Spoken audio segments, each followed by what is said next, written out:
Welcome back. I hope everybody has had a good break.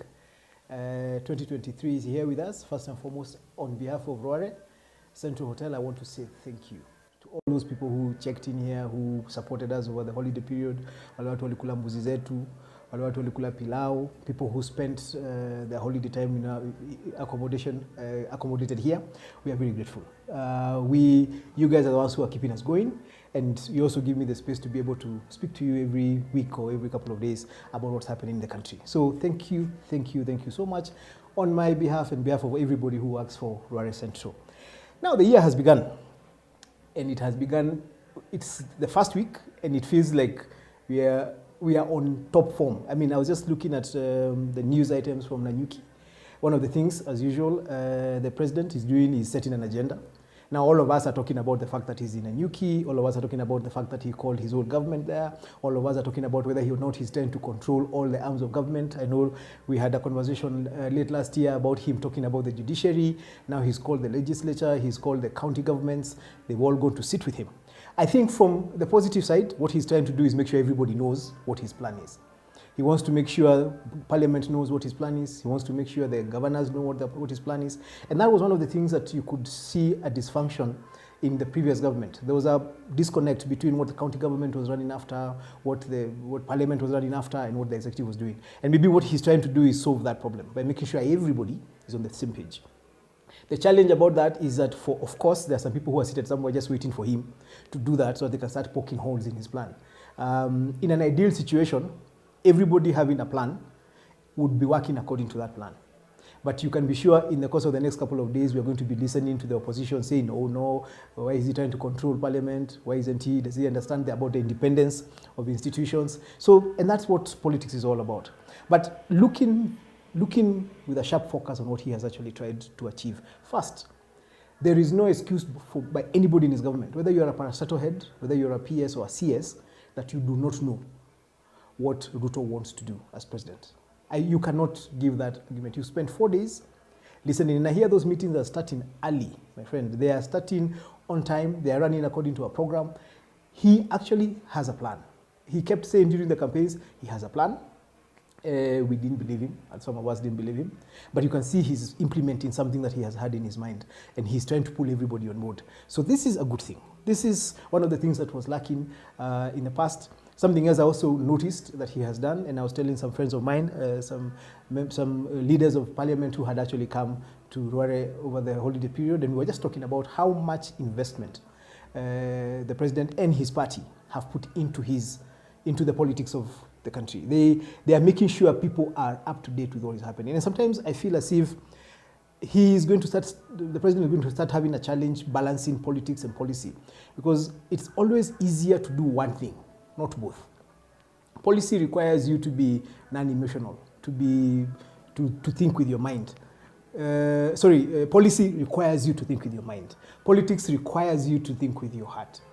When you try to do both at the same time, you struggle. He's doing both at the same time. He's playing very good politics. His political game is in good form. And he's also trying to run policy at the same pace. The problem is, I am not sure he's going to be able to balance it. But again, it's very, very early in the year. The year has just begun. This is actually his first calendar year as president. His government is in place. His 100 days are over. So now we can start really criticizing him and looking at his policies. So let's see what happens after they come out of Nanyuki and they get into office, whether they'll be able to actually implement what they have agreed. As I said, some of the ideas that I had in Nanyuki are interesting. The idea of a paperless bureaucracy is something I would want to see. Part of it is because you keep hearing a lot of people in government want to have a letter in a file, so that if things go wrong, he's able to say, I was told by my boss, and I even have a letter to show what my boss said. Emails can get rubbed out, SMSs can get rubbed out. So it is going to be interesting to see whether the resistance, the normal bureaucratic resistance to change is going to allow him to implement some of the really good ideas that he has, but that is what it is. So kudos for starting the year right, getting everybody on the same page, having the whole government thinking in one line and listening. Of course, one of the things that came out of Nanyuki was my good friend Rigathi Gachagua climbing the mountain and praying for us, not once, not twice, actually 3 times.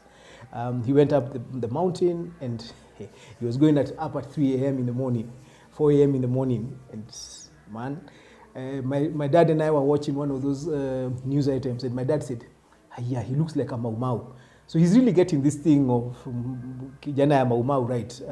He's initially, when he started doing the things he was doing, like many people, I thought he was taking it a bit too far, that he was overdoing it. He was creating a niche that would make him look like a political buffoon.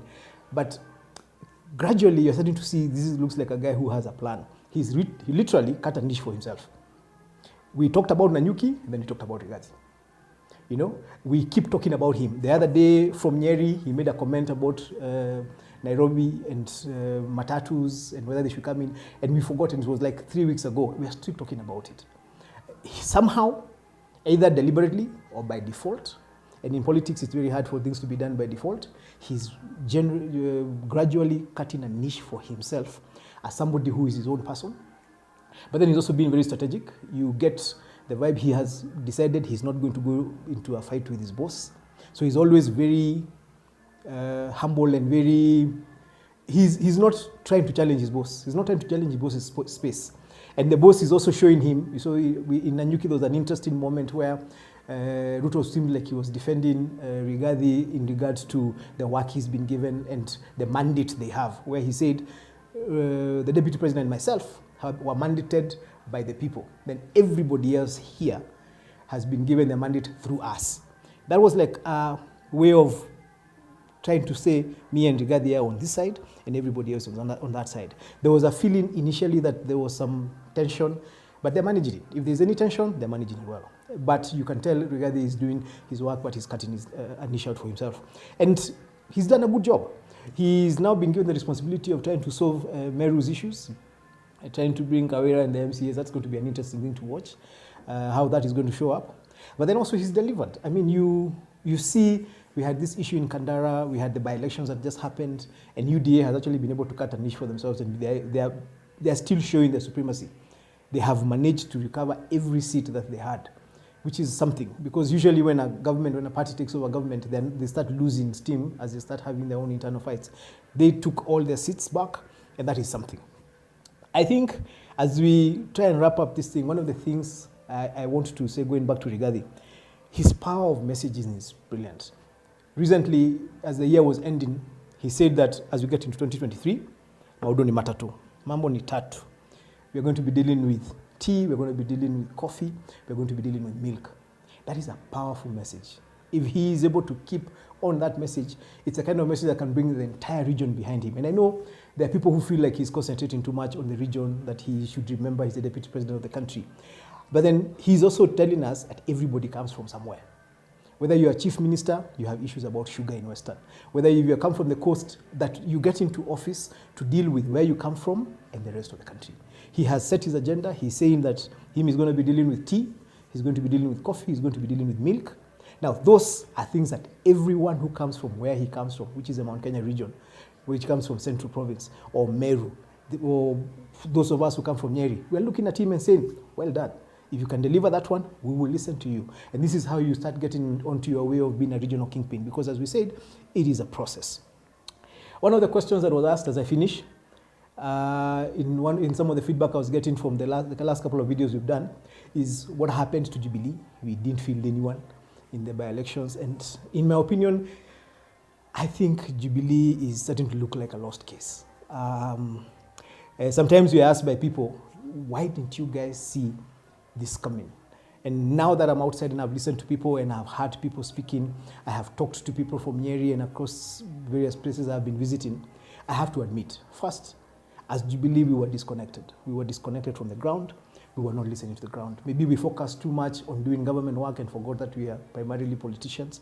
But very, very clearly, there was that feeling of disconnection that came out looking like arrogance, came out looking like pride, came out, people reached a point they got angry with us because we were not listening to them. And that is one of the things we are going to have to keep dealing with. Those who will be in Jubilee, those who will stay in Jubilee, I am not sure how many people are going to stay in Jubilee. I know a lot of us are considering whether this is a party we want to be in, but that is something. A question that was asked last week What happened to Jubilee? That's what I would say happened to Jubilee. We just got disconnected. And we hope that the other parties, including UDA, which is now a ruling party, is learning from what happened to us. Anyway, see you again soon. Let's keep talking.